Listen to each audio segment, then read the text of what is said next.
Local ট্রেনের জানালায় একটি মিষ্টি মুখের শ্যামবর্ণা মেয়ে বসে রয়েছে।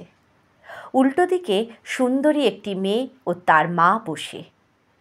সমস্যা হলো, যখন জানলা দিয়ে সুন্দরী মেয়ের মুখে রোদ এসে পড়তে লাগলো, তার মা মিচকি হাসি দিয়ে বললেন মেয়েকে, সরে আয় এদিকে, ওই রোদ মুখে লাগলে ওর মতো হয়ে যাবে। অনেকক্ষণ ধরেই মা মেয়ে মিলে মেয়েটির শ্যামবর্ণকে ব্যঙ্গ করে উঁচু দরের হাসি দিচ্ছিলেন।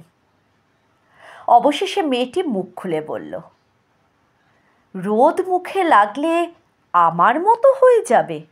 এতই সোজা? আমি সরকারি কলেজের ইতিহাসের অধ্যাপিকা, দুস্থ মেয়েদের স্বনির্ভর করার একটি এনজিওতে সক্রিয় কর্মী।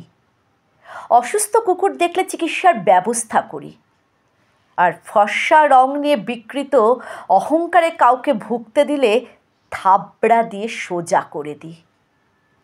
তাই বলছি, আমার মতো হওয়া অত সোজা না কাকিমা।